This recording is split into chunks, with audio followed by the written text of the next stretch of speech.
Ooh. So here we are. We are live already. Uh, let's see how we can invite people to join us and the rest.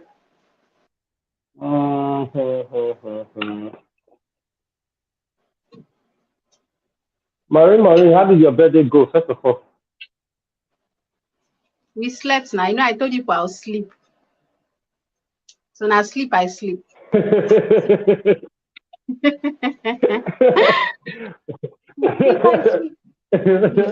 and my wife was telling me that she wanted to call you with Akon and Sealand, but One of my the, friends the boys decided were to on pick a up call early. for maybe 2 hours or more. And the So a person lot did of not people know started that. calling me that Yeah. period in the evening. Oh, I get it. I get it. That's fine. You're good. You're a good person. So why should these people should call? They definitely will want to call and connect with such an amazing person like you. Mhm. So that's okay. So,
Maureen, did I pronounce your name well? Can you hear me? Yes, I can hear you. What did you say? You froze Did I up for a pronounce your bit. name well? Oh, sorry. I said Maureen Nwachi. And I was asking if I pronounced the name well.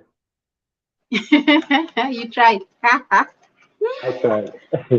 My wife teased me yesterday. I said, that's not how to pronounce her name. Her name is Maureen. I said, which one is James or those one? People are like stressing me. The name is Maureen. And she's like, you this village one, you're always trying to use a village way to pronounce people's names. Forgive me, I was born and raised in the village. What can I do? Right? Abio. Okay. So Maureen Nwachi, in Yes. my own way. She's a trained genetic counselor. She's certified with emotional intelligence and anger management practitioner. Not just that, she serves as a human resource personnel and project manager at Secretary Advocacy and Management Initiative. They're simply called SAMI, right? Yes, SAMI. Our Yes. volunteer work includes, but not limited to, serving as a regional coordinator to Nigeria for the African Congress on Sickle Cell Disease. She's a counselor with All Right Passion Counselors Network, right? We're here on All Right Passion. She's member of the Amplified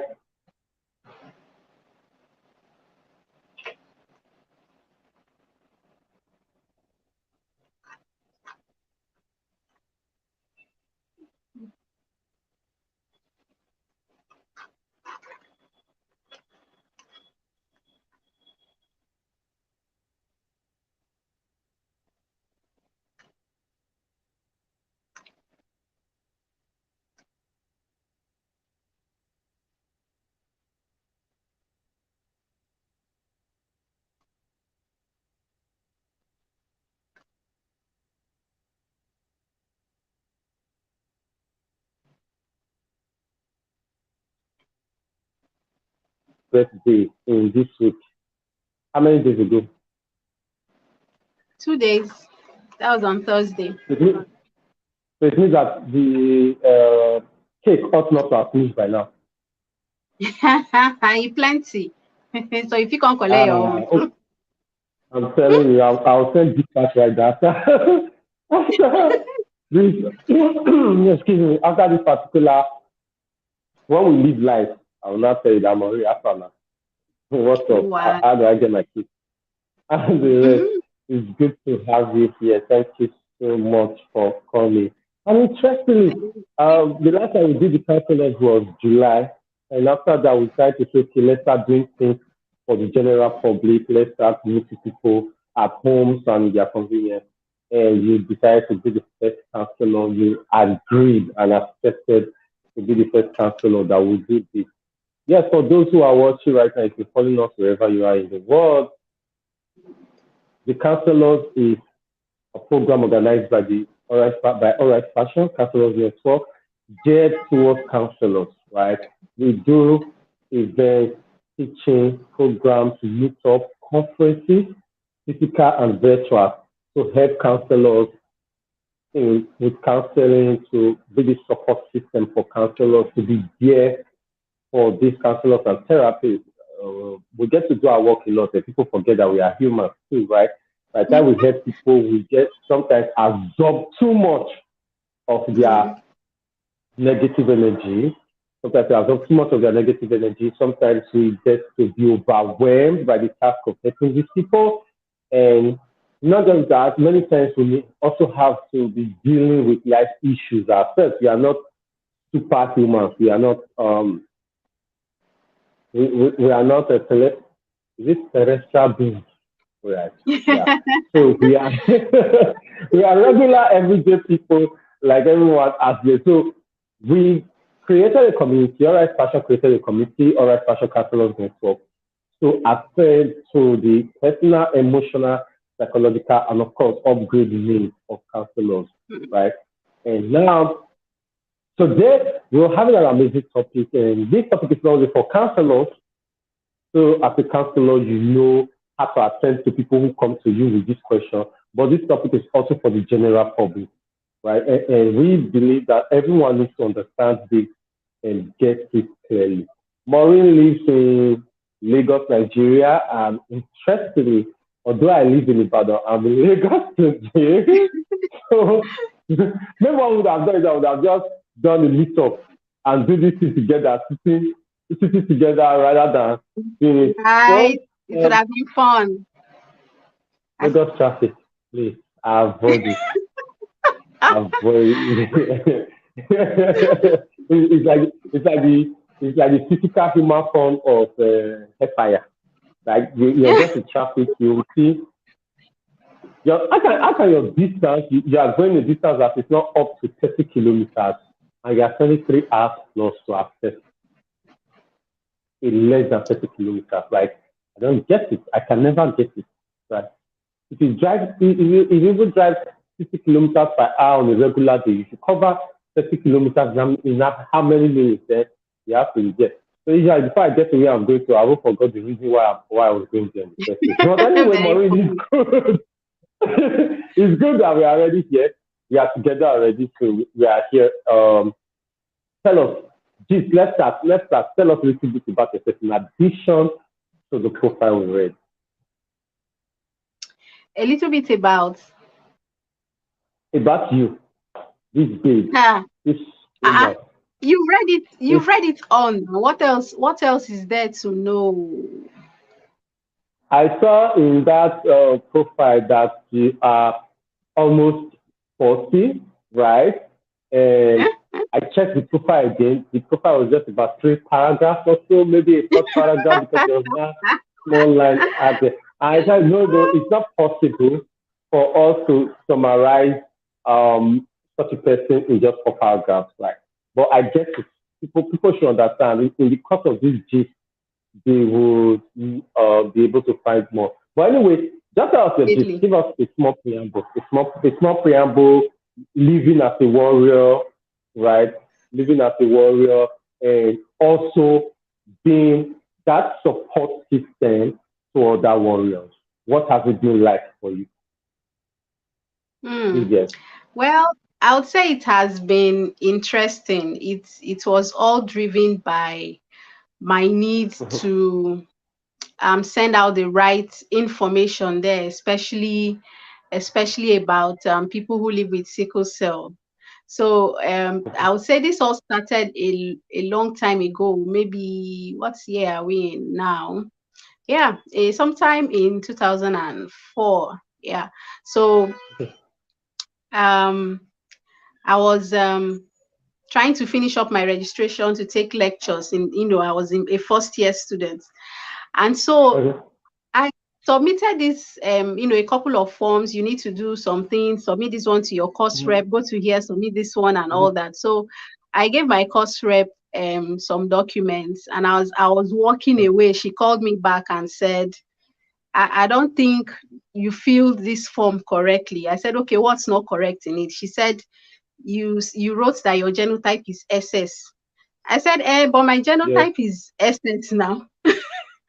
And she was she was dumbfounded, like so I don't know that minute. I don't know what was going through her mind. I'm sure in Yeah. her wildest dream, with everything she Mm-hmm. has heard, she has never thought of meeting somebody who lives with sickle cell, or let alone somebody who would boldly, acknowledge living with sickle cell.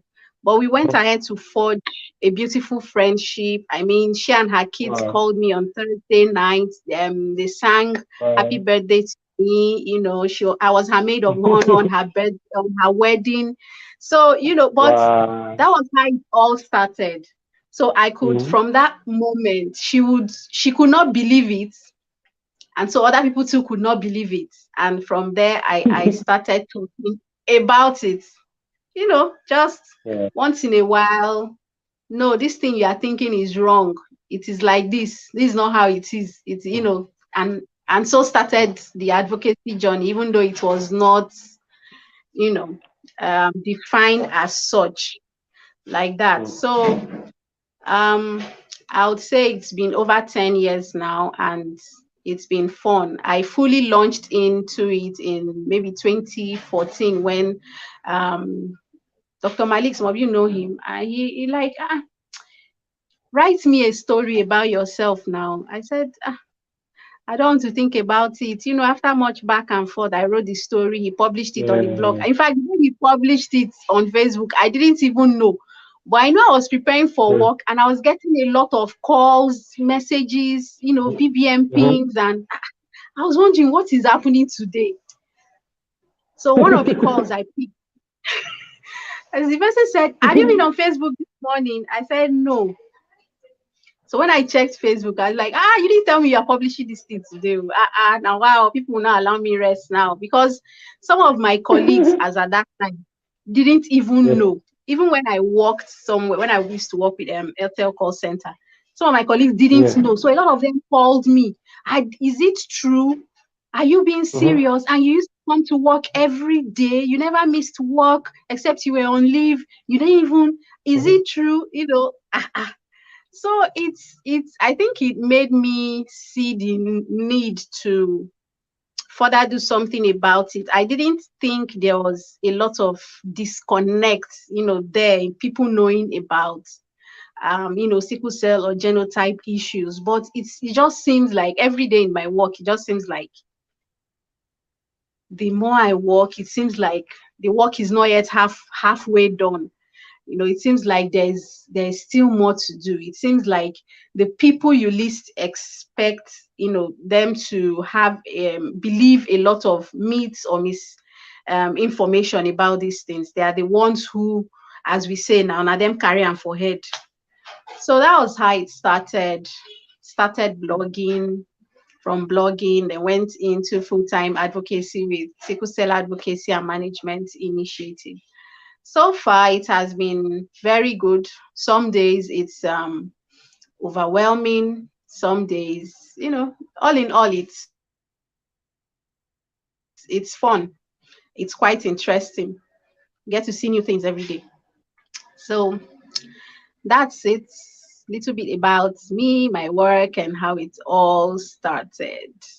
All right, you're just freezing up on me. Like it's only me that will do this show today. I'm not in any way thinking on it. Okay. Well, the thing about it is that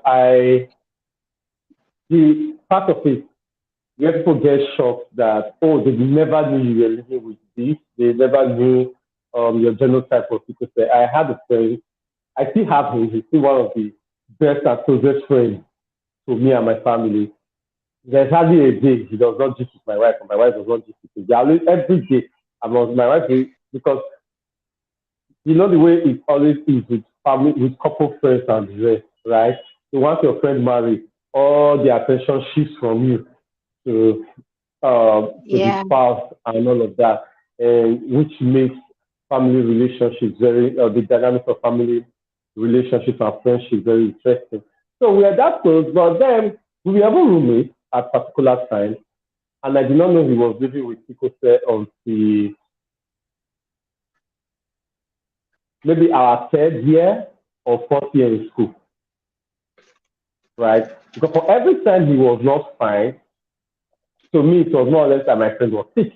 You get the picture, and he needed special care, he needed this attention, he needed this support, and that. And for him, he did not even know he was living with sickle cell, whether until he was it SS3 at the O levels, something like that. Yes, I'm telling you, that was like when he knew he was living with sickle cell. So I would like to ask you, at what time and how did you know that you were living with sickle cell? I grew up knowing. So according to the story, my parents said they found out when I was 9 months old, when I was about 9 months old. So I grew up knowing because we used to do, or they used to take us for the normal routine checks, you know, and things like that. So I grew up knowing about it. Yeah, and about like your friend, a lot of people, yeah, it happens like that sometimes, where some people, they find out in their mid-teens, early or late teens, or even sometimes early 20s. Before they get to know. And again, for you, it could also, there's also a dynamic to yours that you are not the only person. You are not the only person living with STD in the family, Yeah. right? And Yes. your brother was your older brother. Your older brother was also living with you. So to some extent, maybe your parents already had an understanding, a knowledge, and a background. Yes. And Yes. Yes. We already um, had knowledge and background from my two other siblings that had sickle cell. yes, wow, wow. And that's part of everything we are going to be talking about today. It's part of it because usually when people say, "Oh, we love each other, we can be with each other, we will do things, this and that," we will be seeing it from. I want us to see it from three perspectives today. This particular topic to address the issue from three perspectives today. Um, you may not be a parent right now, you may not be a parent yet, but you are a caregiver, right? You are a caregiver to those who are living with sickle cell disease, who are warriors, right? You are a caregiver. So, to a large extent, you could see it from the perspective of a parent. You are also a warrior. You have dealt with this thing. You have lived with this thing. You you're having to face the realities of it every day. So you can also see from that perspective. And again, you are a genetic counselor. So you you get to know what is happening in the body, how these things are happening, and the kind of questions you get from people who come to meet you to say, "Oh, I am SS or I'm AS, I'm AA, I'm SC. What do you get to think?" In fact, when we were publicizing this, that's where some people knew that there's actually something called SC, right? People only know AS, SS, Test. AA, SC. Interestingly, one of my friends who is SC did not even know that there are people who are CC, right? And she's SC. You know that there are people who are 60. So let me give you, I don't want to be interrupting you. I want people to enjoy you. I want people to enjoy your wealth of knowledge. We cannot tap all of you, cannot tap all of you in the minutes that we have today, but I want to make sure that people will be able to enjoy you and just listen to you. So like once you start talking, I just pull back and allow you fully express yourself. I grew up in the village. Thank God you know. So we used to have rubber plantations those days. And I don't know if you know how people stack rubber, right? They will cut gutter Yeah. on the tree, around the tree and the rest, so that it Then flows just down, for school. flows down. So you just you bleed the tree, into a particular funnel, into a particular container. So that's a little bit what I'm going to be doing. So I'm just going to be asking you questions, um, leading you to allow you bleed your knowledge, of course, not your blood. To allow you bleed your knowledge into our heart. Our heart becomes that cup, right? This medium becomes the funnel through which we are receiving it. So I will not interrupt you unless you are done with that particular thought line. You get it now. So let me ask you this. Tell us about, enlighten us about genotype, about the AA, the SS, the AS, the SC, the CC, the AC. What is the genotype? How does it affect us? How does it come about? Why does it split? Why does it combine? Why does it mix itself up and the rest? As a novice, yes. As a novice, because I know somebody, a family of 10 or so, and he's the only person that is AS. The parents are both, okay, one parent is AA, the other parent is AS. all the other people, every other person is A. And this is a family of 10. Every other person is A. He's the only person that is AS. And he picked up an offense, a serious offense, that was clear sign that his parents do not love him. Because he does not understand why he should be the one that is AS when every other person, they are all AA. So, what is the genotype? What do we need to understand about the genotype? What do we need to get? What is S? What does it represent? What is C? What is A? Why should I be AA? How come I'm AS? How come I'm SS? How come I'm SC? I'm AC? Let us know. Let me carry super and viral and be just. Very funny. Okay, so when we talk about genotype, we're talking about a trait condition. It's simply put, when you talk about the genes, something in the blood, something one can pass on to another, maybe a parent to an offspring. That's the lamest or simplest way I can put it. So you're talking about the traits, characters, in the blood system, in one's blood system or in one's DNA.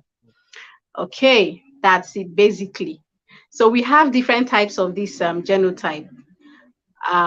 We have the ones we call the usual, and the ones we call the unusual.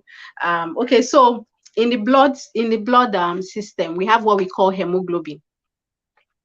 And the hemoglobin is what gives the red blood cells its the iron content that gives it its color. So we have the usual ones and the unusual ones, and that's where this genotype comes into play now. So when you talk about the usual ones, you're talking about the AAs or the A's. So those are the usual ones. So when you talk about the unusual ones, now the unusual hemoglobin, you're talking about the S, the C's, the D's, the O's, the beta thalassemia and etc. There's a lot of it out there. There's a lot of unusual. I have a background information. But I know right now I'm seriously learning. So there's a lot of unusual hemoglobin out there. So when and this has to do with people's origin. So the one that it's most common to people of maybe West African origin now, or what's it called, the Sub-Saharan Africa, where you find most of the S and the C's as part of the unusual hemoglobin. Then when you get to places like Asia, the Western, what's it called, Middle East region and all that. So you get the thalassemias, you get the O's, you get the D's, you get the E's, and all that. They are not very common here, but I think we are beginning to see, there have been one or two cases recently, in recent times, of a hemoglobin G in Nigeria. And I think they called it, because it was discovered in Ibadan, something they called it G Ibadan, something like it. It was named after. So you mean in Ibadan where I live? The same Ibadan where you live. Anyway, so that we have University of Ibadan, and we have the University College Hospital. So research is ongoing. So that's it. So when we now talk about inheriting this thing or hereditary trees and all that, that's when we talk about parents passing these things off to these genes off to their offsprings or their children. So this is a case of probability. Those who know mathematics, probability in mathematics, or who have studied economics, they understand what probability means and how it's like rolling a dice. I'll roll a dice 4 times. So there's a chance I might get 6 4 times, or I might get 4 out of the dice 2 times and 6 2 times. So that's how this thing happens. So for each pregnancy, each time a woman is pregnant, so I'm trying to explain why your friend who they are 10 in their family and he's angry and all that. So for each time the woman is pregnant, there's a probability that out of her own two genotypes or hemoglobin, she's going to give one and her husband is going to give one. So whichever one is being passed on, nobody can tell. Now only God sabi. So that's how it happens. So there's a probability that two people who are maybe one person, wife is AA and the husband is AS. There's a probability that if they decide to have just two children, the two of them could be AS. There's also a probability that the two of them could be AA, and there's also that probability that the two of them could be, one could be AA, one could be AS. So that's it. It's like a game of luck or chance. So that's what happens, and that's what this is all about. I don't know if I broke down that properly. Yes, you did. You tried for the amount of time given to you to do that without having to give you a whiteboard and a marker, or rather, let's do the traditional with blackboard and chalk, right? And telling you, let's dive. But you see why my friend was unhappy. Like, why should daddy give one and mommy give one? So the two of you come. Who gave the S? Like somebody should come and say who gave the S and the rest. Okay, so sometimes Now what I tell people is, sorry to cut you. Sometimes what I tell people is, if I find that some people are being agitated and they are making it look like my parents gave me, who, like you asked now, who gave the S, who gave the me, I'll ask them, you, why you collect and come? Why you not collect another one? You are not nice at all. Seriously, you are not nice. I hereby say you are not nice. I agree. Okay. Well, the thing about it is that I don't know if this information is correct. You know, as humans, this information I want to share, as humans, we get to adapt to be able to survive over the time. Instinctively, our mind and our body are adapted to survive. So you could see from the biologists will always say how it affected our brain, how it affected our thinking, how it affected the activities in our brain. You see, our safety. People of the past were very cute, but not all of them we are fit as we are right now. You know, like I always like firing shots at people in Lagos. Their brain now will definitely look different, like the brain of somebody who's in because of maybe the stress they get to face in traffic, the noise they get to hear from generator, and the other thing. You know, we get to adapt in our biology to our environment to be able to survive. And the information that I have is that the S gene was evolved. We evolved. Should I use evolved now? Chemistry, because those of us in West Africa needed to deal with malaria, right? Needed to deal with malaria, the reality of malaria. So to survive, that came up to help us fight malaria. That's why they say people like us who we are AA, right? We get to easily be vulnerable. We are most vulnerable to malaria than any other genotype, than any other genetic combination out there. So I wanted to cross-check this with you. If this particular information that the Earth developed, evolved, we created it to be able to deal with malaria.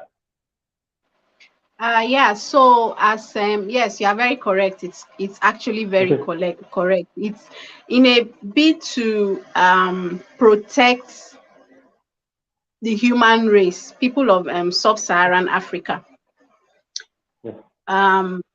Their genes somehow adapted. So I'll call it an adaptation.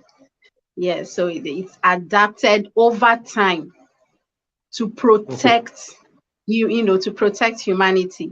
So only those, those who were not so vulnerable, over time, their genes kind of, due to this adaptation, yes, there was some form of evolution, and then they were able to, it now became that sickle shaped. They were able to pass it on, the S shape and all that, through more of what's it called again? It's not regeneration, it's more of breeding and all that. So you keep passing it on, passing it on. So that's why in some parts of Africa, in this same Africa, there are people like in South Africa, in southern part of Africa, they don't have this hemoglobin type, this unusual hemoglobin, except for now, due to interracial marriages and all that. So it's becoming introduced into their system, but they never had it. So it was even South Africa, like in South Africa, yes, but West Africa is well known. Some parts of So we need to sue our mosquitoes. We need to sue the mosquitoes in Sahara Africa. Like, why should they? But why you're saying this, Maureen?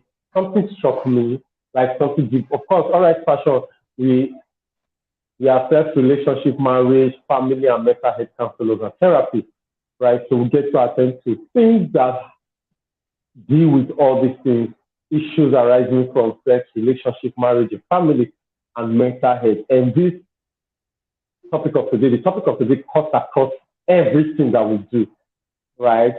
And while we are talking, it just doesn't mean that there are rules, there are policies out there, there are things we develop to be able to survive particular situations in our life, to be able to survive some particular troubles that end up later becoming a problem to us. In the sense that there are things that the origin of them was not bad. Why they exist is not bad. But however, the wrong use and application of it is not terrible, right? So there are some things that in our life ought to go into extinction, right? There was a reason why women were not allowed to go to school. They were not allowed to work outside the home. They were full-time homekeepers, housewives, or whatever you say. At that particular time, when that culture, when those traditions, when those customary rules were enacted, they came into existence. It was for the good of the community. It was the best decision they could make to survive. It was the best decision they could make to thrive. It was the best decision they could make to flourish as a people and as a community. However, by the time we now look into today's reality, we are now asking ourselves that are these rules still applicable? Are these rules still beneficial? Are these rules still useful? And that's where the flexibility now comes in. The S gene is still the sickle gene. I don't know if I'm calling that properly, right? It's still it was so much of a benefit, and it's still very good to us because malaria still kills millions of West Africans, millions of Africans every year. Malaria has killed, in this year, in this year alone, malaria will kill, by the end of this year, malaria would have killed more people than COVID-19 killed. Wow. Malaria would have killed more people. Yes, malaria would have killed more people than Ebola killed. Malaria would have killed more people than maybe all the Irish flu, whatever kind of flu and the different things that may have happened, right? So the S gene is not evil, it's not wicked, it's not bad. If not for that sickle, many poor African countries and many poor regions who cannot afford mosquito nets, who cannot afford mosquito repellent, and the rest, would maybe have been wiped off by now. But the reason why we still have people living in that area is because of S. So it's because of people are AS and all of that. So that was what I picked from what you were saying. That it's not that this thing is bad, because people are now beginning to feel like, if you have an S now, there's something bad. Oh man, like I inherited a curse. No, it's actually not a curse. It's a blessing, but it's just that it's now more or less like a blessing that could become a curse. It is not a curse in itself. Yes, it is not a curse in itself, but it could become a curse. Right? So it's like children are blessings, but God, please don't give me to sin. I wouldn't say blessing in that. Like that is me. So that was what I picked out from what you said, so that people don't start seeing themselves as there's something wrong with me. There's a problem. I have a problem in my life because I have S. Right? There's an S somewhere, whether it is two, it is one, or it is two. Like, hey, God, my life is finished. My life is ruined. No, naturally, you got this thing as a blessing. It's just that this blessing could not come with some cross, right? Could not come with a cross and a challenge that if you don't manage well, if it's not well handled, it becomes more or less like a curse. And it's also to warriors who are watching, who think that, I was cursed from birth. I was damned from birth to a terrible life and the rest. Sorry, yes, the pain is real, but that was not the genetic plan. That was not the genetic goal. The genetic goal was not to make you miserable. The genetic goal was actually to make your life more beautiful, was actually to spare you from COVID. To spare you from malaria. That was the genetic goal. Thank you so much for that. So I want to ask you straight to the topic. If genotype says no, right? So there's this advocacy out there that people should not, ASAS should not marry. Of course, we are knowing now that we are ASAS. Our fathers and our grandfathers do not know what was ASAS. So they married based on laws, based on, we come from the same tribe, we come from the same community, we are the same people and the rest. They saw a girl like the guy married the girl. They saw a guy and the guy was cute and they said that this guy was hot. And let me be his wife. And the rest. They made their decisions without having to be thinking of what genotype are you? What blood group are you? It was never a question several years ago. So I would like to ask, Maureen, I call this the traditional way, right? Maureen. Let me take the proper way. Maureen. If love says yes, or rather, if genotype says no, can love make it yes? If your answer is yes, why? If your answer is no, why? If your answer is maybe, yes, there are three answers. It could be yes, it could be no, and it could be maybe. So if your answer is yes, no, and maybe, tell me why. Okay, so the answer can be yes, no, depending on the two people involved. Okay. So if two people who are not genetically compatible, they have seen that now gene saying no, right? And they are saying my love is stronger and can withstand it, and they want to go ahead. So for the yeses, for the yes answer, depending on the couple, I would like to, this is what I would do, or what I would usually advise is seek the services of genetic counseling. That's one. So while doing that, certain information will be given to the couple. They will have options laid out before them. if you choose to go ahead, knowing what your genotype is, there is option A, there is B, there is C, there is D. So choose your poison, Abi. Choose You your have to tell us poison. what the options are. Since you are, Yeah. of course, So a while genetic choosing counselor. your poison, for these people, for this category of people, while choosing their poison, they should also remember that this love that is saying yes now may say no, it might turn out to be no when they have gone far, and then it will Okay. become a problem, because we usually say love is not enough, right? If we ask married people, all right, you are married now, only is it love is not enough, there are other things, to consider. There is other, Okay. there is work to be done even in the love matter. Okay, so the So options available to people making like love is this in not this, easy.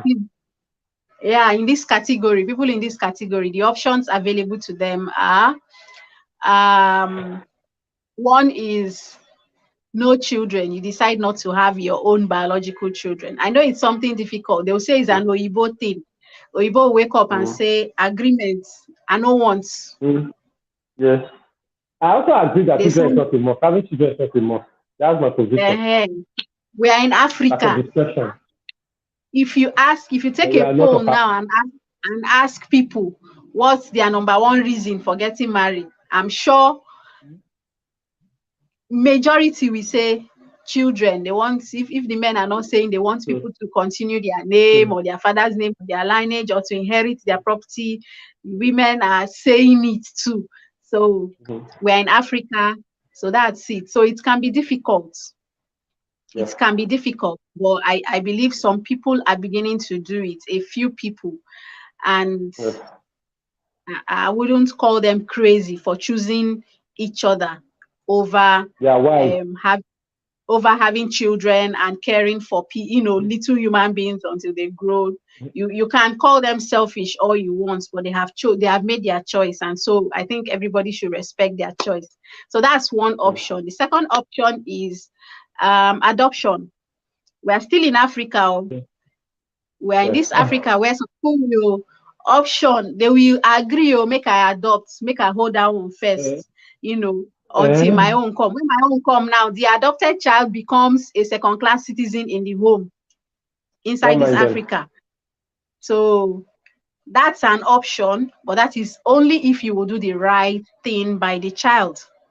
Only if you do the right, only if you don't make the child feel like a second-class or third-class citizen in the child's home, because you brought the child into the home. You are saying this is your home. So if you are not going to do that, then don't even consider it. And if people are bringing that option to you, don't think about it, because it's wrong.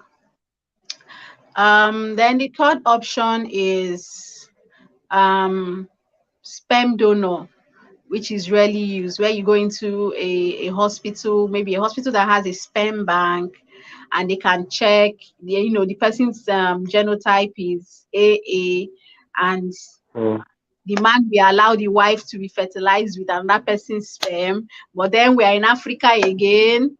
This one, it go hard. And the man after thinking, this is not my child. I'm not your father. I did not fire you. And all the Oh complications and everything that comes around that. Okay, so the fourth option now is what we call prenatal diagnosis. So what is prenatal diagnosis? It's a procedure whereby when the woman is pregnant, this time around the woman is pregnant naturally. The two of una agree, say una born, and if una before una born, una go do prenatal diagnosis. So what happens is, at a certain point during that pregnancy, you walk into a center that has facilities for such procedure. What they do is to check they take a sample from the fetus in vitro, bring it out, test it. They can test the genotype of that baby.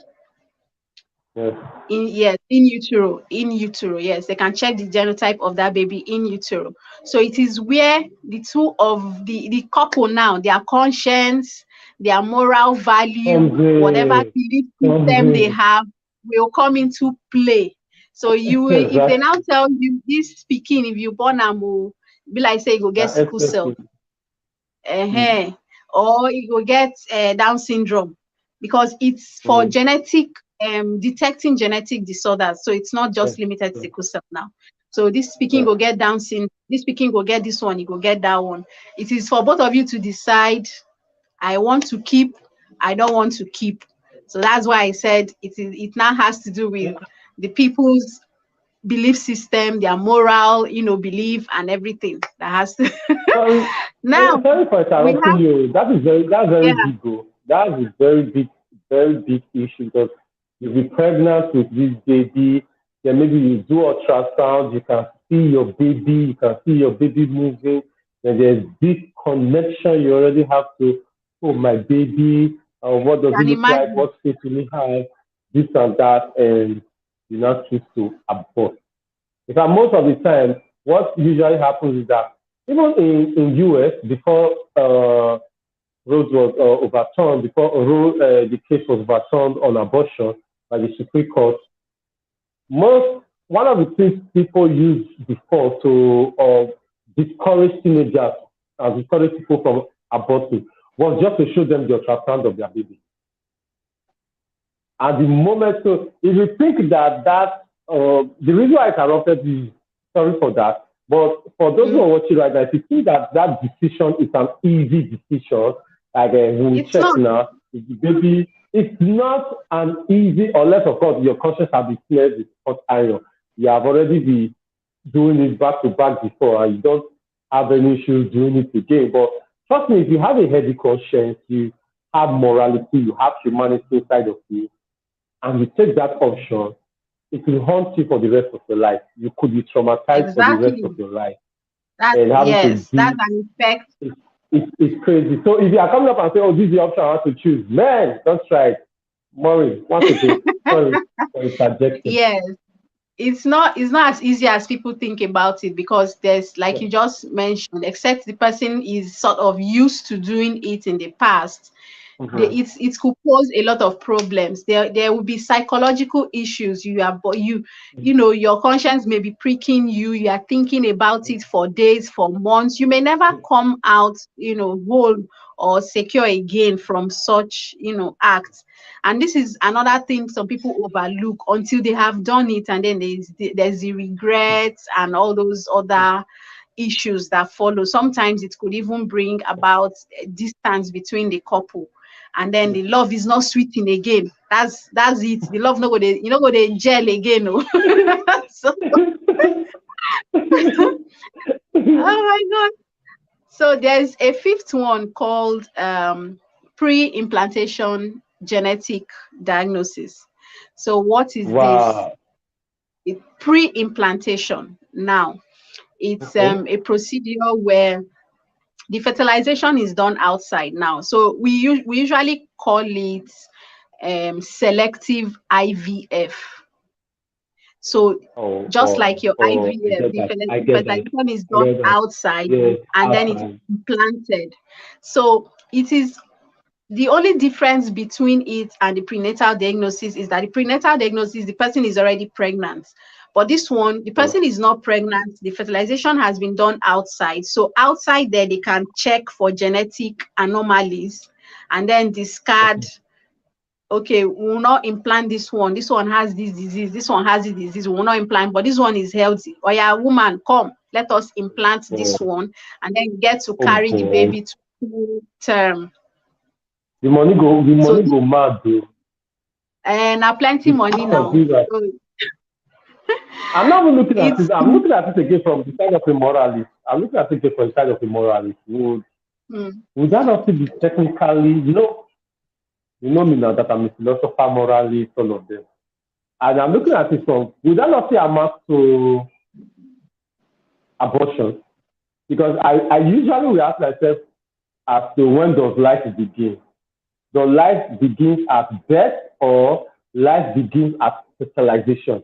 In fact, it's serious in our state. The argument, does life begin? When does life begin? Is it at fertilization? Is it at conception?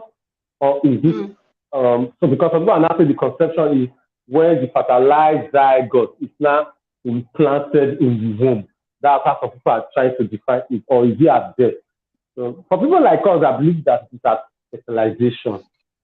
That life begins at fertilization, because the moment it's fertilized, the course of a human being has already started. That is my own thinking and the rest. Because I feel if you lost a zygote, you have lost a zygote. If you have lost somebody, if you lost a fetus, you have lost a human being. That's my idea. That's my idea, because I just believe that once the egg and the sperm have joined together and they have now agreed to become one. Once they join together and agree to become one, and, because you cannot separate them again. You cannot separate them again. They have now become one entity. Right? I believe life has already begun. That's my philosophical idea. And anything in my own position, anything you do to terminate that process, I regard it as abortion. It's my own philosophical idea, and I wish the whole world will agree with me. So these are the options available, and like I say, I don't know, I think I mentioned this in my book where I said if everyone has the option of having some form, everything perfect, because I think I started by saying perfection is an illusion. So if we are able to choose, everybody's genotype should be AA, everybody should be like this, everybody should, I don't know, is it possible to also, if there's a way to eradicate illnesses, bad things in society, then we would not be needing things like kindness, would not be needing, there won't be any balance. There won't be any balance. I agree with you. In fact, I'm thinking of a fifth option for those who may want to say yes, whether they want to consider this medical process called stem cell transplant for people who live with sickle cell disease, and they can do the stem cell transplant. I remember it started, was it 2011, 2012, thereabouts, and UBTH, University of Benin Teaching Hospital, Benin, was the first hospital in Nigeria to be doing it. Forgive me that I have this kind of background knowledge. I had a neighbor who lived with sickle cell. I have a dear friend who lives with sickle cell. Of course, Maureen, you are my sweetheart. Sweetheart, you live with this.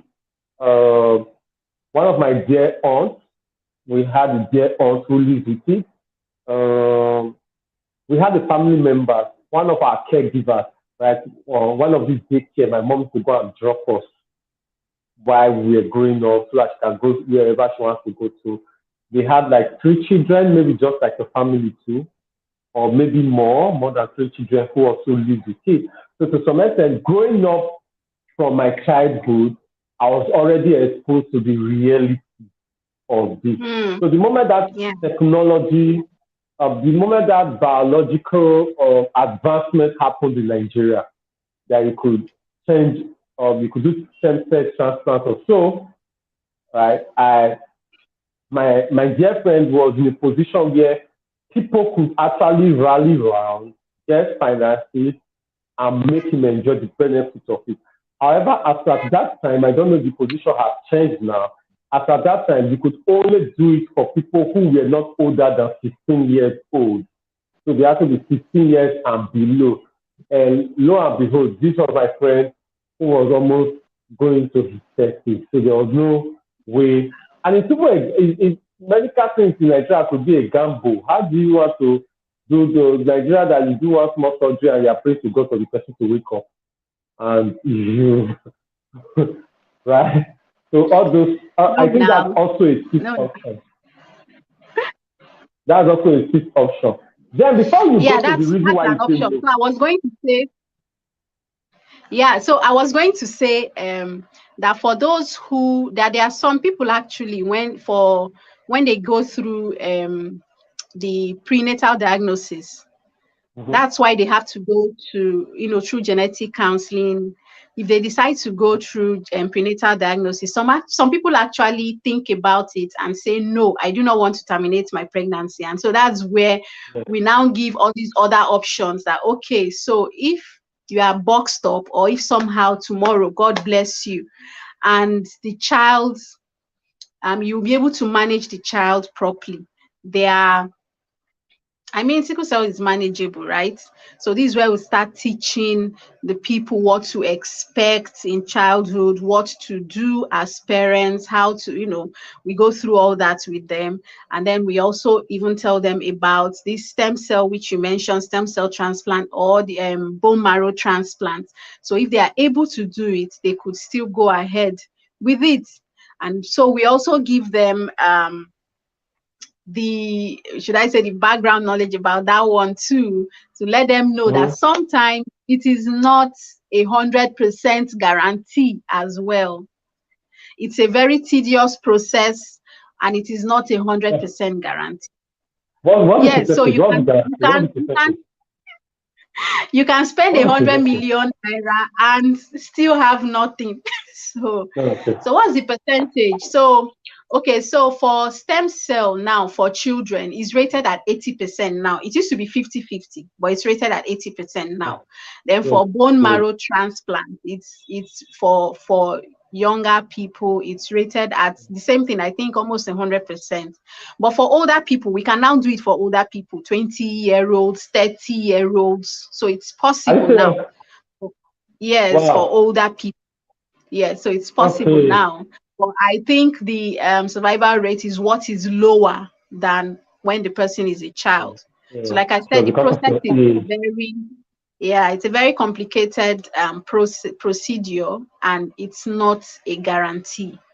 You could do all that, have a relapse, and then you would have to quickly be injected back with your own bone marrow cells, so that, and then you're back to living, so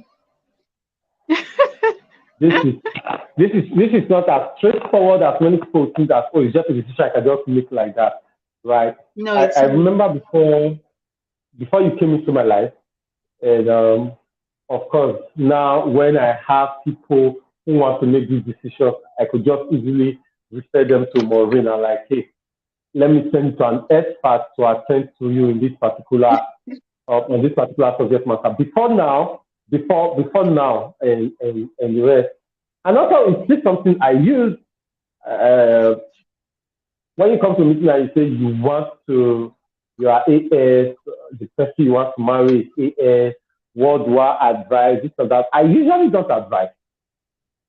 I just give you something simple. I tell you, go and look for minimum of 3, but my basic usually is 10. Go and look for 10 people who are living with STD and ask them what is the experience like. When you are asking them what the experience like, listen to it with the ear of, if I ever have one, this is what I'm exposing the child to, right? Like somebody said it's not love if your love gets to hurt another person. Especially if this love hurts this other person for life, redefines their life for life. So it's not like, the two of us will love each other, we are there for each other, we'll fight for each other, we'll support each other. No. It's that how does this your love decision affect an unborn child who does not have the power of choice? The power of choice is that he does not have the power to choose who is daddy is and who is mommy is. You are the one making this choice on that child's behalf. So when you go and listen to 3 people, 5 people, 10 people who are living with STD, then you cannot ask yourself, like, do I want to put a child through this? Do I want to bring a child to this world who would have to experience this, right? Interestingly, I've had family, I've had friends who died before those who were living with STD. So it's not a death sentence. Like literally, it's not a death sentence. My mom died at 48, but my aunt who lived with STD died at other 50 something, right? My mom, even at the time she died to Lassa fever. And it was even the first time she was coming with any ailment in her life that she needed to be hospitalized or she needed to visit the hospital. So I'm not looking at it from the death sentence. I'm looking at it from the conditioning. I don't want to call it suffering, although we cannot deny that it comes with pain, real pain, right? But then we are looking at it that you are talking about somebody, a woman in labor who goes through labor 5 hours, 24 hours, 48 hours, and you are allowing it. Like, do you know what she went through? What do you know what labor feels like? And labor is nothing compared to crisis. And you see somebody going through crisis maybe 3 times in a month. And you're asking yourself, is it love or selfishness or self-centeredness or wickedness for me to marry this person knowing that I could cause this kind of pain to somebody in the future? Right? Then another thing I usually now ask is, I ask them to do, because I'm not a genetic counselor like you, who could actually bring out the tools and educate them, enlighten them, and this help. So what I do sometimes is that I'll tell them, now after you have met with people living with STD, go and find their parents and ask their parents, how much has it cost you? What has it cost you? What has it cost you financially? What has it cost you emotionally? What has it cost you regarding your career? What has it cost you regarding your life balance? Because now you are going to be a parent, and there's a probability that you would have one. So go and hear these people. Then lastly, I tell people to go and visit a center. I don't know about other places, but in Benin, maybe because I'm from Edo State, so because of the people who are around me, yes, I was more familiar with it. In Benin, we actually have a government hospital that is just dedicated to sickle cell. And my friend was admitted there at a particular time, so I was with him as a caregiver, family caregiver. With him, everybody, I mean, it's not everybody in the world. I say everybody in the hospital is living with STD. And you could see the pain, you could hear the pain, you could feel you also experience the trauma when somebody you talk with today who was alive and hale and healthy, and tomorrow the person has passed just because the person could no longer hold the pain. And you see the amount of blood transfusion that is happening. And the rest. So I usually tell them, go to a clinic, go to a hospital, and volunteer to attend to these people. Because that's what you actually put yourself into. You are going to be a caregiver if you ever have one. So better go and volunteer right now to prepare for that reality. Let's actually prepare for that reality. My wife has only experienced one all her life, to a large extent. And Eko was admitted at a particular time. So in our particular children's ward, the emergency children's ward, a child was brought to, that child was discharged on that same day, but was brought back, and the child screamed all through the night. They could not even give him any pain relief because his consultant said he had already taken enough and they should not give him more. So he had to go through the motions of the pain. He had to go through the pain. Sometimes he will curse at God. The other cursing at God, he will apologize. God, I'm sorry, but this pain is too much. He will now ask his father, Daddy, why me? And this dude was not more than 11 years or so. If he was up to 11, he will not cry, Daddy, why me? Daddy, why? Daddy, but I tried, I did everything. More or less, like he was like he has been trying to live a proper, healthy life so that he never gets to break down, so that he never gets to suffer a crisis. So it was more or less like asking questions like, what did I do wrong? What have I not done? And this is a kid who was less than 11. And here we are also with our baby. My wife was crying. She does not know this child, but the pain was real. we could see it, we could experience it. For me, I had some shock absorber, right? Because I have lived with these people before. I've lived with these people. I've experienced it, but I've catered to them. So I had some shock absorbers, but she could not bear it. And when she came out, she said, it is wickedness and it is evil. That was the time my wife said, there's no explanation you can give her in this life for her to ever support for an AS and AS to get married. She just concluded. She does not understand what options we have. That the possibility, how will I say, the guaranteed possibility. Because to some extent, it's almost guaranteed. It's almost guaranteed. Especially for those who live in Nigeria. How many of them will have the normal NHIS that is just 15,000 naira? They don't have 15,000 naira health insurance. So where would they see the money to take care to be doing these options that you have given? The only option that the only option, it's true, let me tell you ourselves, the only option a regular Nigeria has that is 100% guaranteed, that is automatic guarantee, is them saying we don't want to have children. How many regular Nigerians can fund and go through the motions of the other biological and medical options that we have listed here? How many of them have the money to do stem cell? If you strangle me right now, I would like money to do stem cell transplant. It is true. No, let's be sincere. And here I am, I'm a lawyer who is supposed to be a professional receiving good pay. Right? Can I do that? So these are some of the things so I usually tell people, go and do this. When you are done doing it, it is yes, you can marry. I will not stop you from marrying. Yes, you can marry.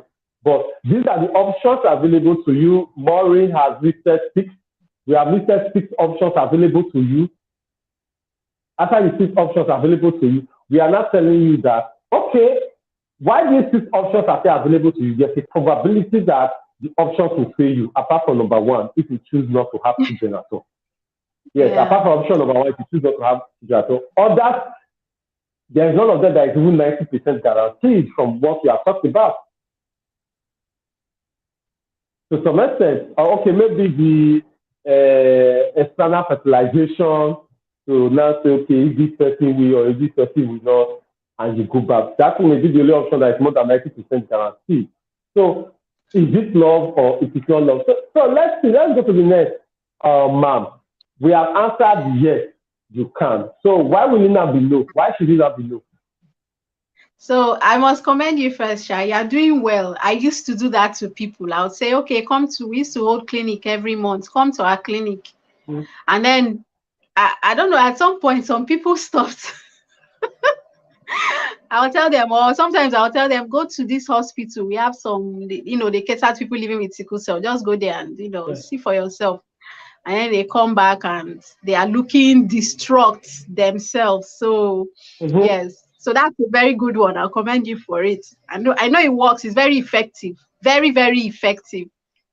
Because they'll come back. They don't think about, for those who would say, okay, we would go ahead and have this child. They forget the psychological effects on not just themselves now, even the child. Because we still, in this our climb, we still face stigma, discrimination, and things like that. And that's because people don't understand. They don't really know. So children are bullied in schools, talked down, and people told a lot of things. So you are facing psychological issues. The child is facing psychological issues. You are trying to make money. We are in Buhari economy. Like, if things don't get better, how do you want to do it? There are daily medications. It's becoming expensive.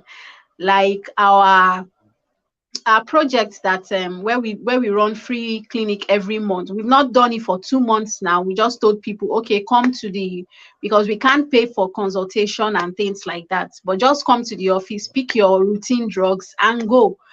That's because the economy is shitty these days. So, and funding, people are finding it difficult to bring out their money. They are waiting to see it go good small or go good, make we jackpot. So things like that. And some people don't consider it, project into the future. And you could somehow, there could be some form of mistake and you lose this child anyway. Are you ready to face all that? So it's all left to the couple to decide. This strain is going to put on their relationship too as a couple. It will definitely strain your relationship. Definitely. I mean, I see a lot of mothers when you ask them where the fathers are, the father has jackpot. They didn't tell you when you ask further. You It's might all not have these. that emotional capacity. Yeah, exactly. So and Many men lack that you're left with capacity. yeah. So the woman is left with a child with a chronic illness, life chronic illness, and Yeah. sometimes you just need to show them some of these things and let them decide. So to the no question, I don't outrightly say no. I'm a professional, so I give all these other options. And if you are still insisting, just like what you mentioned, I tell for those who still insist.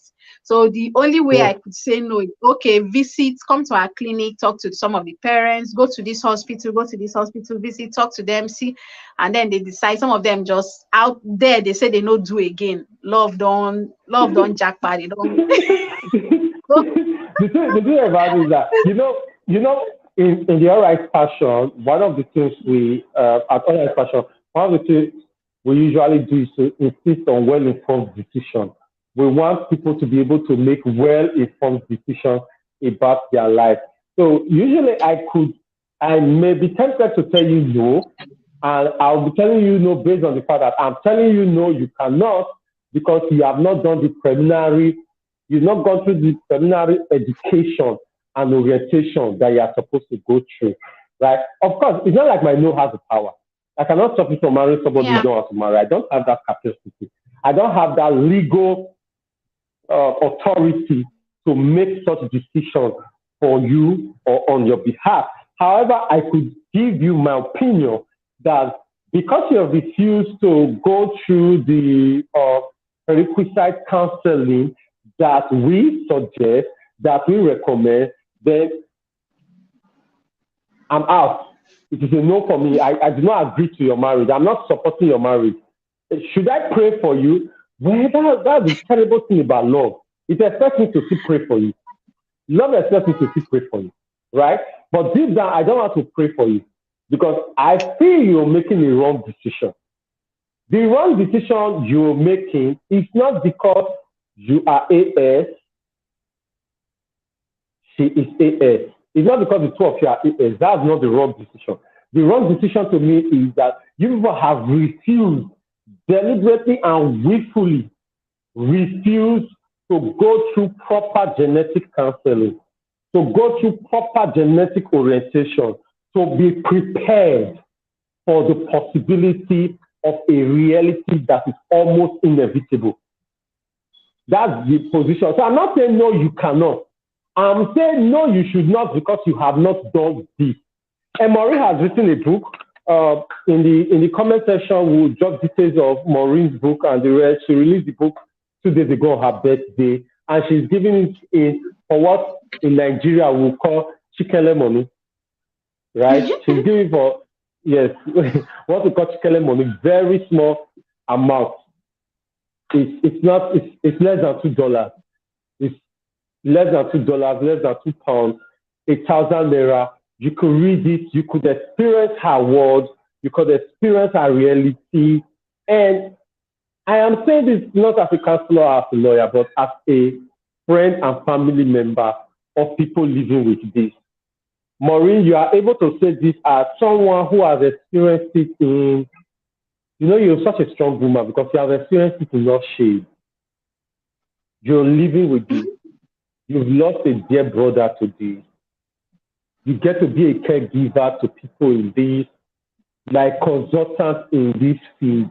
So it's more or less like your life. I still remember when you're doing surgery, that particular surgery for your leg and the rest.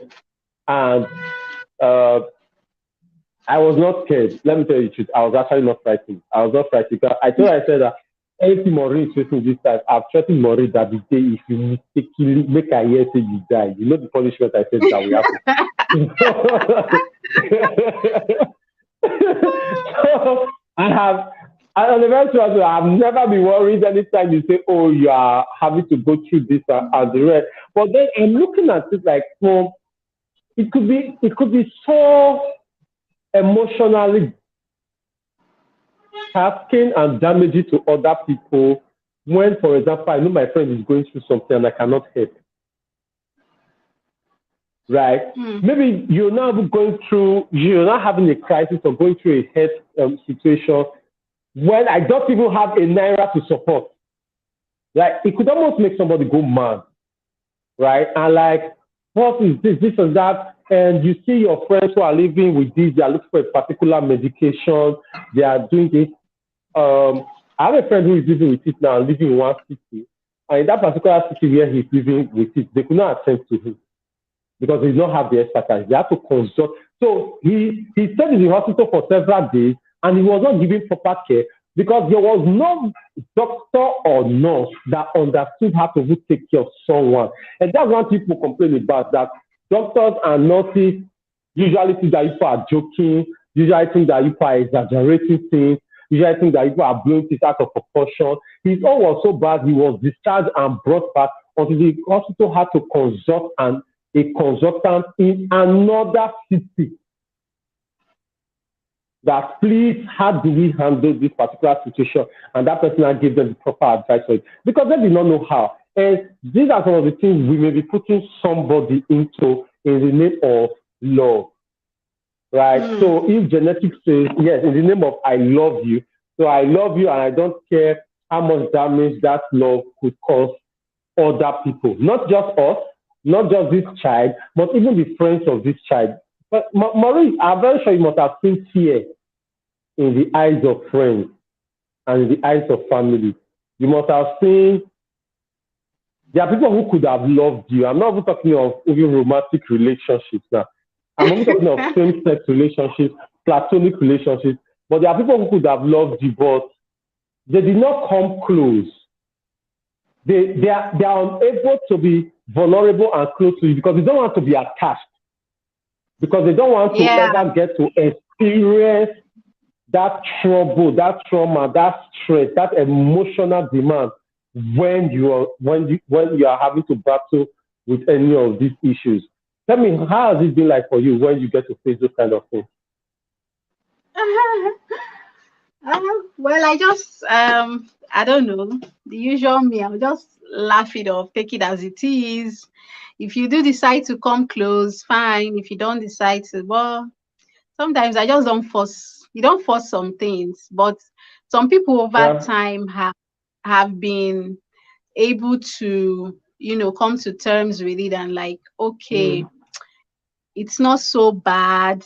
Maybe I could just look at her as she's like, I keep telling people, think of us as human beings first before any other thing. Don't think of us as the condition, the illness first of all, because when you do that, that's where you're putting yourself in harm's way. But if you think of us like, oh, she's just Maureen too now, like this other friend of mine or like this sister of mine, that's it. So that's it. So I have also had my own fair share of not wanting to get close to, because you don't want to lose the person, and especially with people who have a lot of complications around it. So it's like, she's too detached, and no, I'm too detached. I'm trying to protect my heart. It's fragile, very, very fragile. Okay, so like, let me give an example. An example. There was this boy that passed on last week, one of our beneficiaries. I didn't go to see him in the hospital. As soon as I knew this was his case, from the very first moment I knew this was his case, and I kept telling my colleague managing who handles the projects for people who are in hospitals and need financial assistance. I always tell them, have you seen this person? Have you talked to the mother? Have you done this? Have you done that? Did you talk to this doctor? Did you talk to this? They should do this.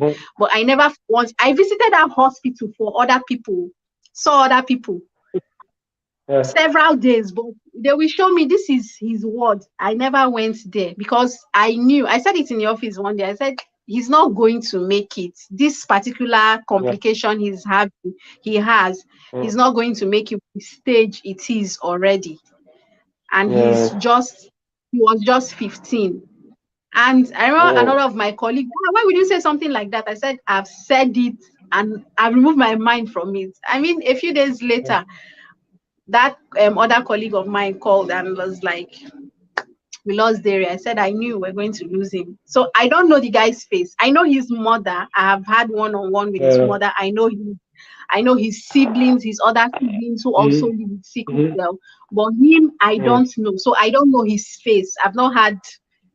So I was able to just, sort of detach from that. I knew he was not. I didn't want. So yes, it happened. That is so demanding. That's so demanding.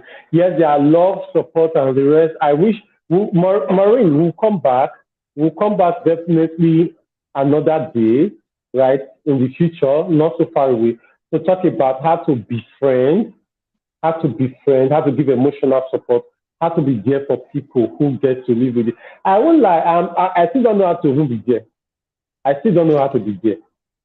No, on a very serious note. I'm a counselor, I'm a therapist, I've been with these people. I still don't know how to be there because sometimes I'm like, I could run mad if something goes the other way around. But I'm not even talking about the part of the person dying. That's even the extreme. It's not the death part of it. Maybe something happens and what was that particular issue that happens and the person almost loses a limb. It's not that you lose the limb, but the limb becomes stiff. And the limb becomes stiff. You can no longer use the limb like that again. I'm like, because I could not be the transfer of emotions on the caregiver. I could transfer emotions, especially for all those friends that we have lost. And maybe the person kept on insisting, don't transfuse me. And they were not transfused. And they not died as a result of the transfusion. I've lost so many people to that now. And it's crazy. It can make you go very wide. So sometimes I just try to give that emotional distance to protect myself, more or less like a coping mechanism, which is not right in all the cases. So one day we'll bring you back for you to explain to us how to befriend these people, how to connect with these people, so that they don't feel neglected, so that they don't feel stigmatized, because they could misinterpret it, right? So that they don't feel stigmatized, so that they don't feel abandoned or feel that you are trying to, what's the other term for that now? I will not be able to say. However, I want to ask you two questions before I let you go, because I don't have to take all of your day. I don't have to take all of your Saturday. I will know if you have another one day today. Okay. Two questions before we go.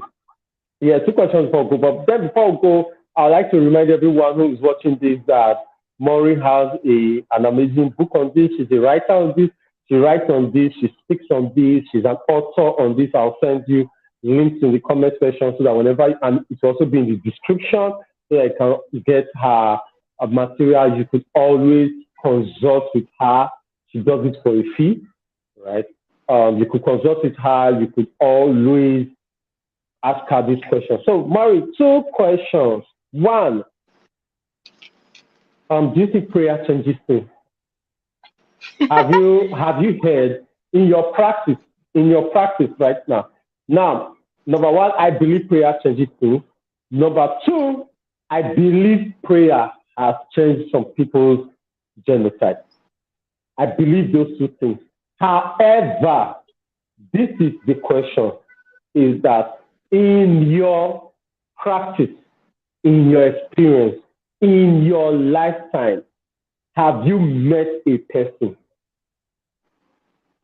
who was once sick, and maybe the person checked into one or two hospitals and confirmed that the person was SS? Yes, let me even say this before I continue. Please, in the name of God, never use the result of one hospital to conclude on what your genotype is. In the name of God, never use the results from one hospital to conclude on what your genotype is. Our suggestion is simple. Go to at least 3 different laboratories to confirm what your genotype is. There are some people who believe that they were AA. They will have a medical result to show that they were AA. only to discover years later that that lab was wrong. Or maybe something happened. Yes, obviously, it means that the lab was wrong.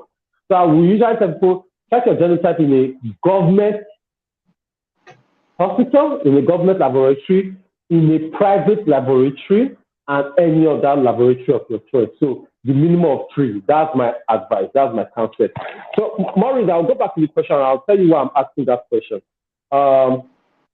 I told we were arguing about paternity fraud recently, and there was this other person who is a lawyer. We were discussing on it, and I told her that, and we were like, a man will have a child outside and bring the child home, and the woman will accept the child. This and the society will do and pressure the woman to accept the child and the rest. And I told the lady, I said, I'm 19 years plus the counselor. I'm 19 years the counselor. I'm 11 years a lawyer with special interest in family law.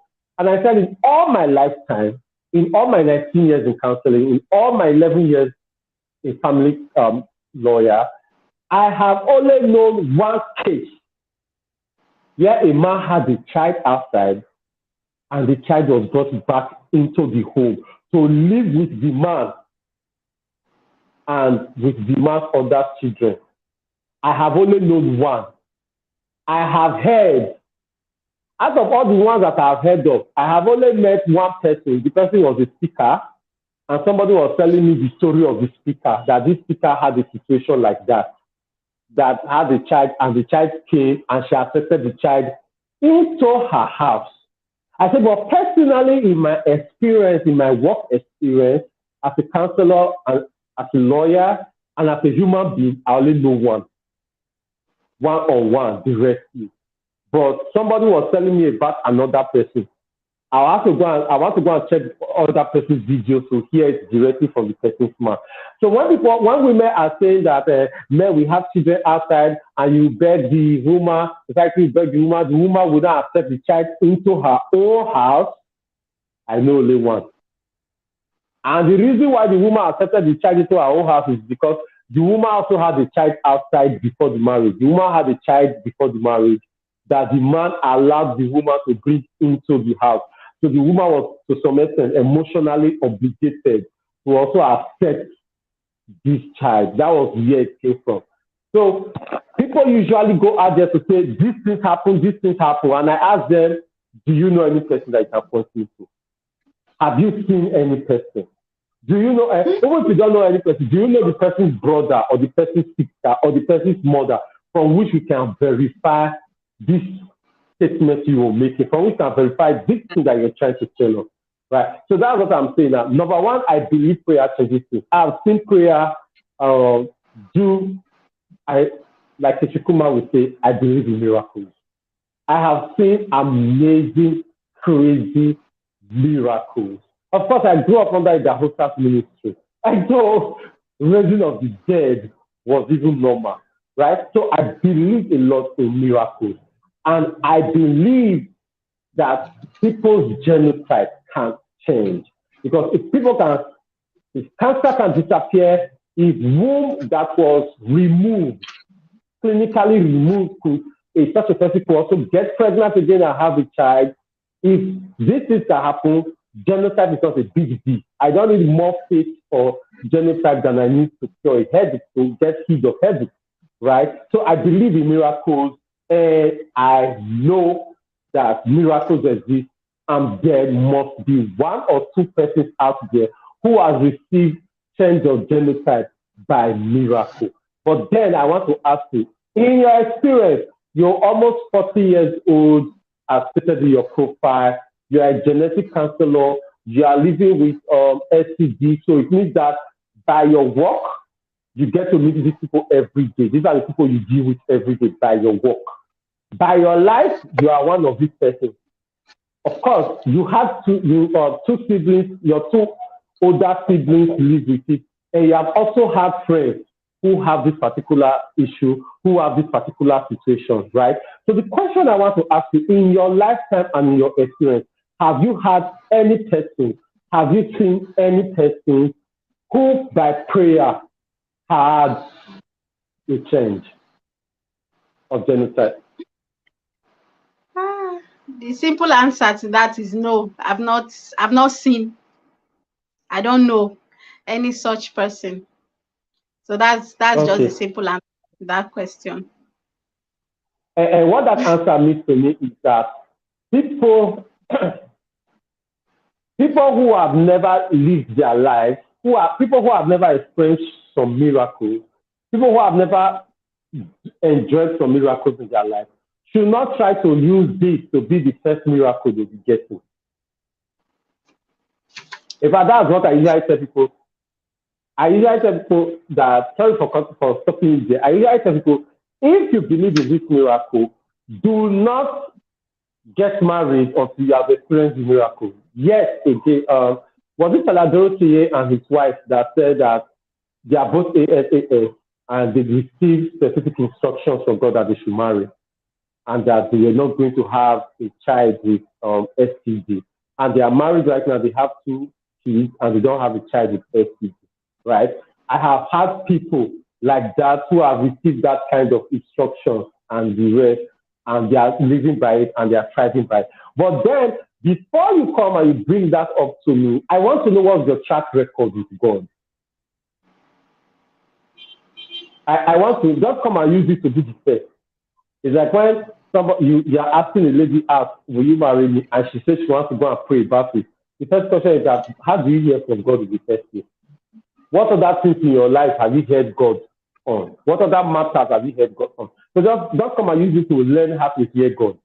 So just come and use this to learn how to receive a miracle. Just come and use it to learn how to follow God. But at the same time, I don't also want it to be black and white, right? So based on your relationship with God, if you feel that God is the one who is telling you this, you are sure of that, you have a track record of this is how he regularly speaks to me, I am so sure about that, he has given me his word, fine. Go ahead. If you say, oh, I believe that he would have changed my genotype, he will change my genotype, this and that, my own is simple regarding that. Good. Until that genotype changes, just go ahead. Go and bring me results from 3 different medical hospitals. Let me be sure that it has changed. And it's not that I'm trying to downplay miracles. I believe in miracles. It happens a lot. I've seen great miracles in my life and that of my family, that of my kids. Right? Wow. However, I don't want to use my faith for you. I don't want to use my relationship with God for you. What is your relationship with God like? I will do the vetting based on your relationship. So, Maureen, before I ask you the next question, I don't know, do you have something else to say regarding this? No. Okay, let me just add this. So there's something some people don't know. I know we have sold miracles a lot in this country. I mean, we have bastardized the miracle thing.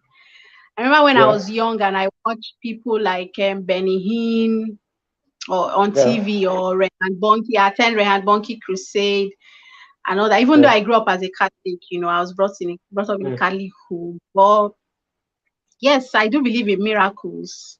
I do have my own daily miracles, and I believe every other person have their own daily miracles. Life in itself, when you wake up for that day, it's a miracle. You could have just slept, right, and gone to meet Baba God from there. So when people say they see, they heard, I don't know how many people have blocked from sending me certain things. Come for this prayer, come for that prayer, come for that prayer. I believe in miracles, but that particular one, so just like you said, you ask some people, why don't you believe for yourself? If your genotype is AS and you're able to believe it to change to AA, can go ahead. Don't drag someone else into it. Maybe your relationship with God is different from the other person's relationship with God. And the next thing is, it now turns out to be you are dragging another person into your own. Yes, and before you know, resentment starts to build up, and then they start saying, it be like say your village people they pursue you and all that.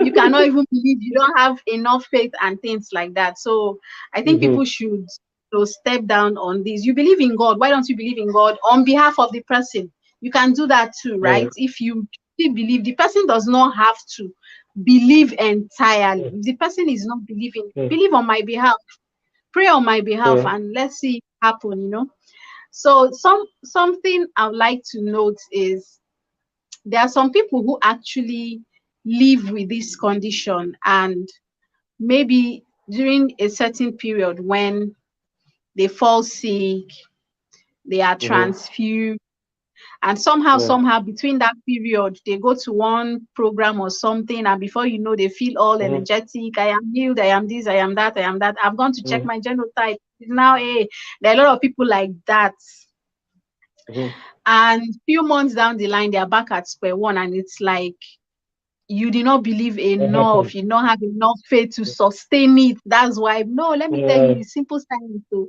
let me tell you what happened at that stage where you Can receive maybe you transfusion, educate me? and you, yes, and you believe that's your final transfusion. And so for any human being on this earth that receives a blood transfusion, the Yeah. person's bone marrow will Mm-hmm. mimic donor blood cells. So Okay. for a period of time, anybody now, it's not just somebody who lives with sickle cell, even somebody who has maybe involved in an accident, or a Yeah. woman going through Yeah. childbirth and needs blood transfusion, and somehow they are transfused with an AS blood. And by Mm-hmm. the time, for the next 3 months, they check their blood, their genotype is saying AS, it will now be like, it's magic. How come? Just wait. After that 3 months, your bone marrow is just going to produce your own red blood cells back Oh. again, Woo! start I producing never knew this. again, AA. So that's simple science. That's what happens within that period.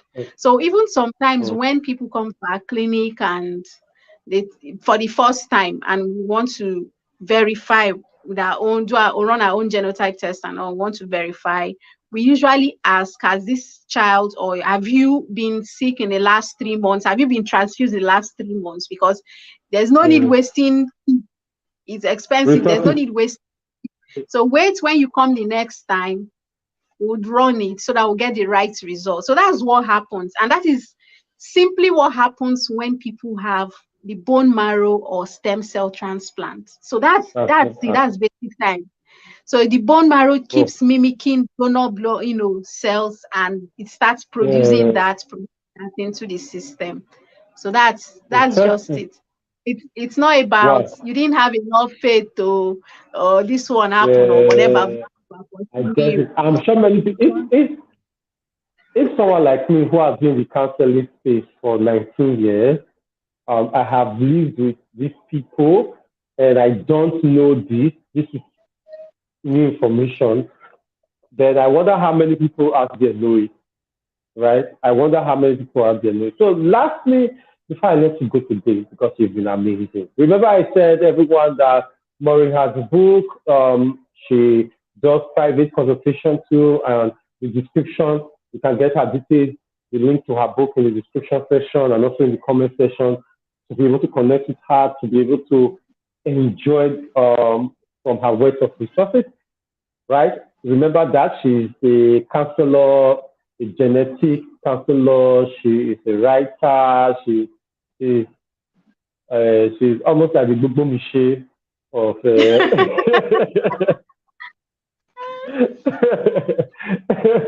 Because she gets to work as a counselor, she gets to work as a caregiver, and she understands these things. Well. Of course, this is the counselors, and we do it third Saturday of every month, 10 a.m., treating different topics. Right? Last question: can someone who is living with STD, this one now, the target is for people living with STD, can they ever find love? Of course. Love is not for a select few now. Yeah, Love that's is true. not for a select That, few. So yes, you can find love. A lot of people living with and that, STD have found love, their ever after, and mhm. all that. So the most times the issue is understanding what sickle cell is all about. Somebody could actually love Yeah. someone with SCD, but because they Mhm. don't know, it goes back to what you asked me earlier about Yeah. people not knowing how to relate, because, or they come close because so it just goes back to that. Some people could still be loving you from afar, but just because they don't know how to act, or they'll start acting weird around you, and it could be awkward, or they don't know what to say, they don't know how to but they really, really love you, and they could even be the fantastic person for you. Let me stop you. Let me stop you on your track. I know people who are living with STD and they are happily married. No, I know those who are not happily married because their spouses do not understand, do not have the emotional capacity to cope with the reality and the rest. So they are having the romantic and emotional stress in addition to STD. However, I know people who are living with STD and they are happily married. They are super excited and happily married. And I know those for years. So I'm not just talking about 1 year marriage, 2 years marriage.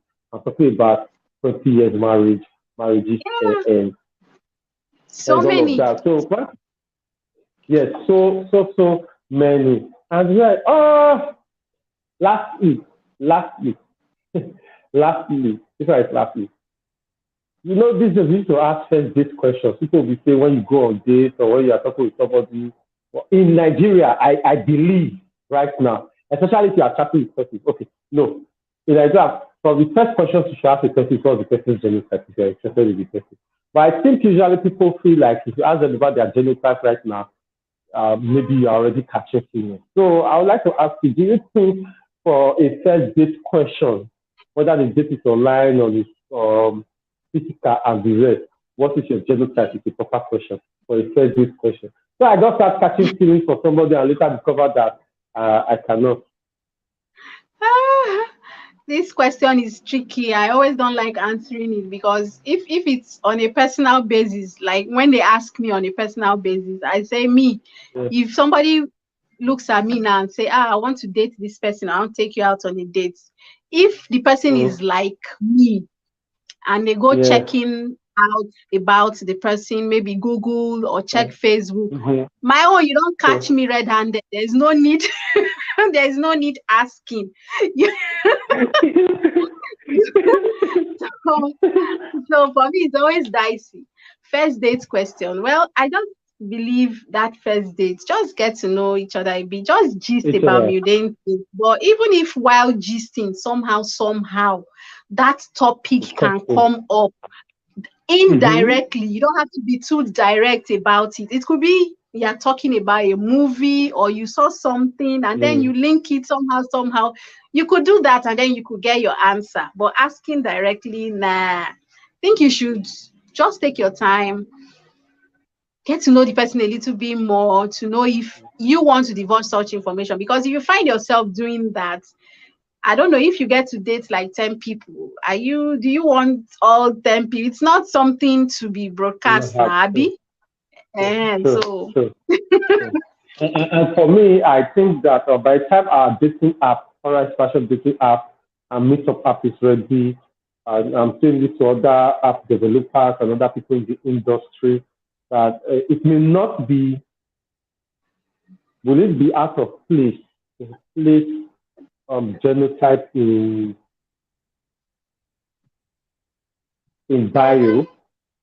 If we are asking, if you say no, then I'll ask, if you say it's out of place, I'll not be asking that if we can put age, why can't we put genotype? Since for those of us, like we said earlier on from the beginning, West Africa, Sub-Saharan Africa, this is a deal breaker.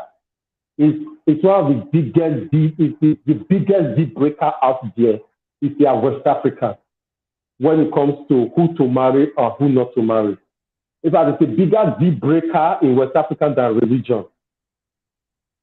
It's a bigger deal breaker than tribe.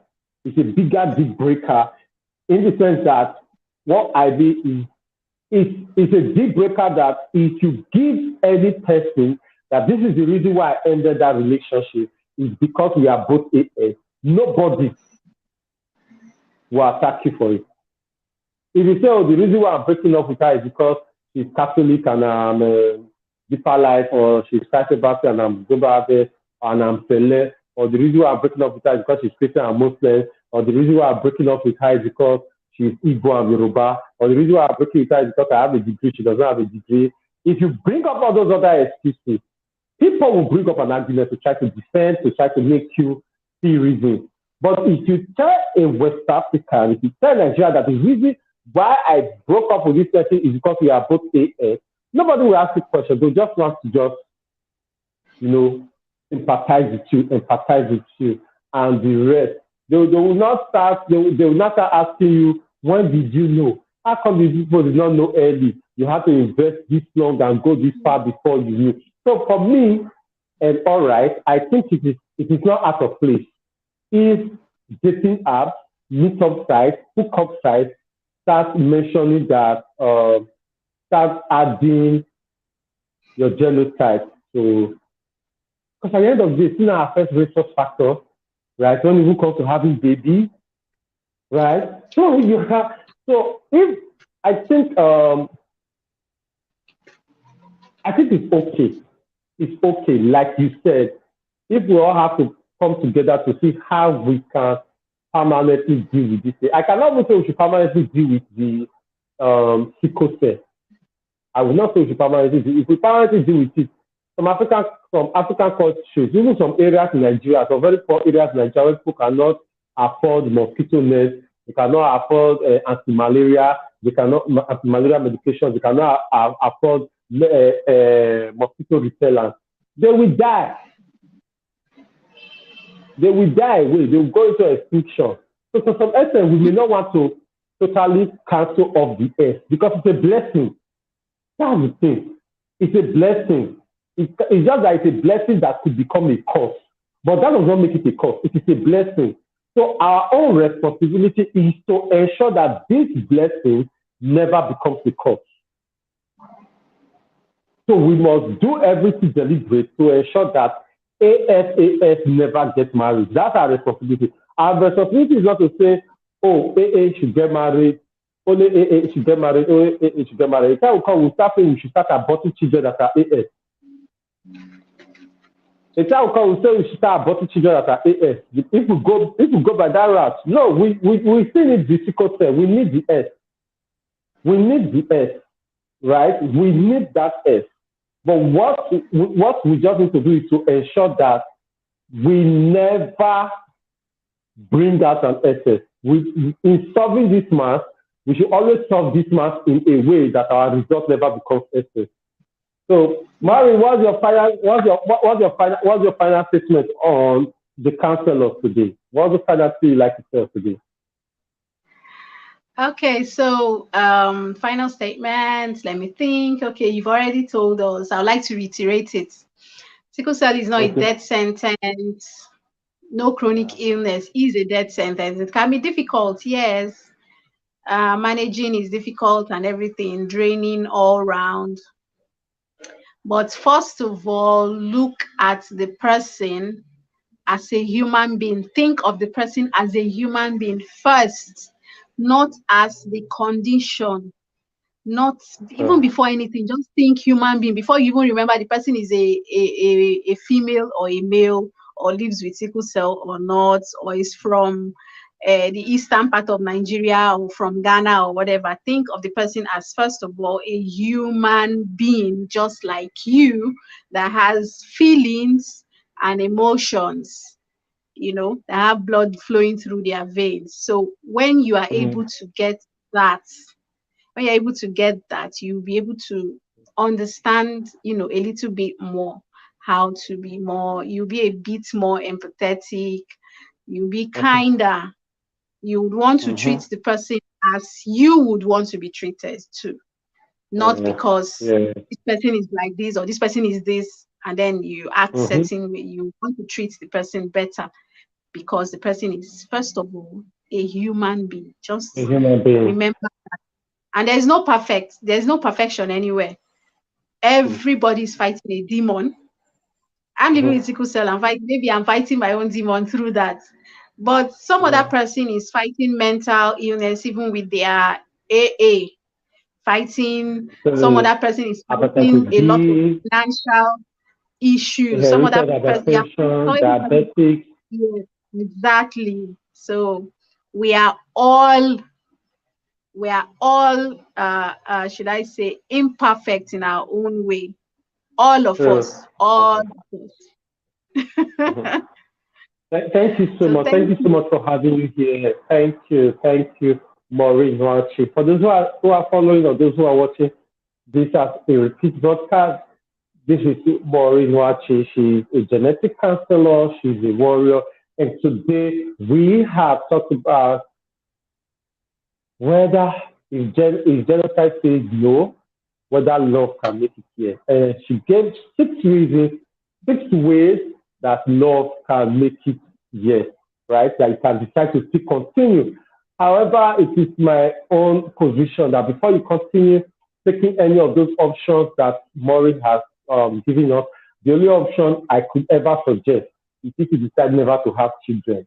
But if you decide that you want to have children and you want to consider the other options, then go and discuss and talk with people living with FCD at the minimum of 3 people, talk to their parents, talk to their family, and volunteer to be their caregiver before you make that decision. This happens here at the counselor, which is geared towards counselors, but once in a while we bring topics for the general public. It happens here on YouTube Live, All Right Passion, every third Saturday of the month, 10 a.m. So you can set it in your calendar. What's the 10th Saturday of next month, November? You could be sure that we'll be here 10 a.m. The counselors talking about another thing. Thank you so much, Maureen, for coming here. Happy birthday again, because her birthday was 2 days ago. So Billy said happy birthday.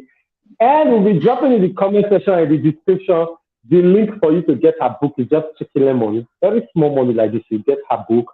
And if you also want to contact her, you want to consult with her, she charges a fee, right? So you could also consult her and the rest. Thank you so much. Thank you. Maureen, thank you for also having me in Lagos. Thank You know, I you. usually call you I usually call you my Lagos map. It's my Lagos map. Anywhere I want to go to Lagos. Whenever I'm coming into Lagos, I'm in Lagos and I don't know how to go anywhere. I'll just call Maureen. Maureen, babe, I dey go to so place, I dey to so place, how I want to reach there. And she will always give me how to get there.